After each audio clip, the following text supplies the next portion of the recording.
Alright, what's up YouTube? Back again. Got another announcement of a reprint of Tour Guide, of course.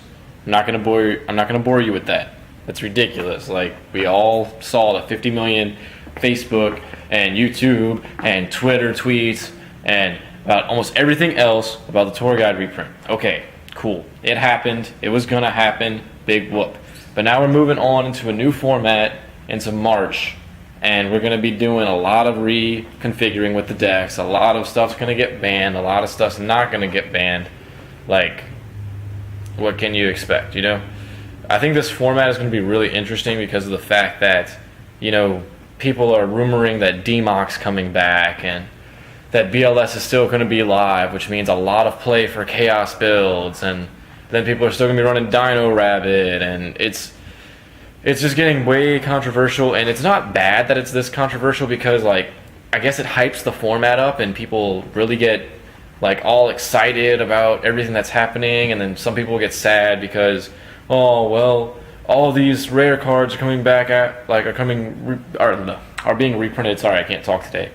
Are being reprinted, and I'm not getting my money out of it, and, well, like, it's a card game, man. Like, shit happens. Get over it. That's how I look at it.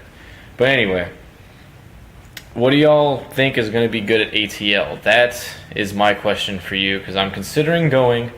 I'm trying to get the money to go. It's not going to cost me a lot. Like, it's just there, you know, it's what happens. But anyway, we have the Epic Dawn Battle Pack coming out, which actually looks pretty cool. I'm glad Konami decided to say, let's stop being greedy assholes, and let's let the players have some fun. Because, like, a person like me can't just drop $200 for tour guides. Like, and I know Tour Guide doesn't make decks because I've beaten people that have run tour guides and I don't. It's just, it really does help to get that instant Exceed on the field if they don't max CU or effect value or effect value. But there are a lot of builds like Mystic Piper that's really fun to play, and like a lot of builds like that. And I'm really hoping Monarchs come back because that was my traditional build when I first started playing. I loved Monarchs. I loved being able to just battle fader my way through the battle phase and then remove their crap and then punch them. That was the way I like to play. But I don't know. Anyway, Epic Dawn. Like, really, 220 cards in a set? Damn, that's a lot. And then with everything going on this March, a lot of stuff. Like, I feel like right now there's a whole bunch of chaos going on with the game, just because people are just trying to figure out what's happening, and everybody is just like up each other's asshole about getting all these cards coming out.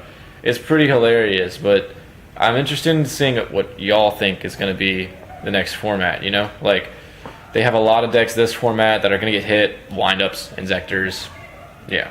But next format come out, like, what's going to be top? You know? It leaves that for question, and it also makes you think, because this is the greatest time in when people play Yu-Gi-Oh. It's when they start dueling and shit. But, you know, it's also innovating. Like, creativity comes into play here. Skill, definitely, because of the fact that people are just trying to think of what's the better ways out and what do I prepare for and how do I play against certain decks. It has a lot to do. There's no autopilot now. When this ban list hits, I really think it's going to determine who's the better players, because with Tour Guide being reprinted, with Fiendish Chain being reprinted, with Forbidden Lance, with all this other stuff, more players are going to have access to all these cards.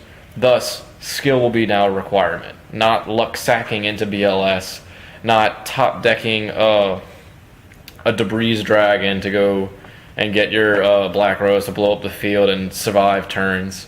Like, there's not going to be a whole bunch of top decks. Well, there are going to be top decks, but regardless. But it's going to be more on a skill factor to see who wins the best 2 out of 3 and who gets 2-0'd and who actually puts up a fight. But, yeah. Alright. And second part of the video, Comic-Con. Oh my gosh. That was a fun... I'm sorry I didn't have any vids on it because I was too busy selling everything I had. Like, literally, if you see my trade binder, it's horrible. But the deck that I have right now is pretty boss. But I already did a deck profile of that, so just go look at that. The Comic-Con extravaganza was really entertaining. I met a lot of cool people there. I saw Billy Bragg, I saw T-Bird, I saw a lot of people from Boot Scoop.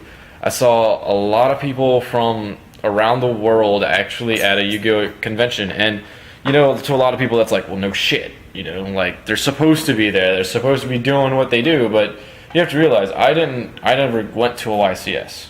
This is one of the first things that is close to a YCS. And by close, I mean, like this is the only tournament that has had other people out of state. And, like, it tested me, and I'm not going to lie, but, like, I came close to getting an invite, but I didn't. Sad face. But, you know, I got to play Billy in a Dawn of the XYZ thing, and I'm not going to lie to you, that dude knows what the fuck he's talking about. For him to be able to just run that whole thing is crazy. Like, mad props to him. Okay, that's enough dick sucking for today, but you get the point. The dude's good.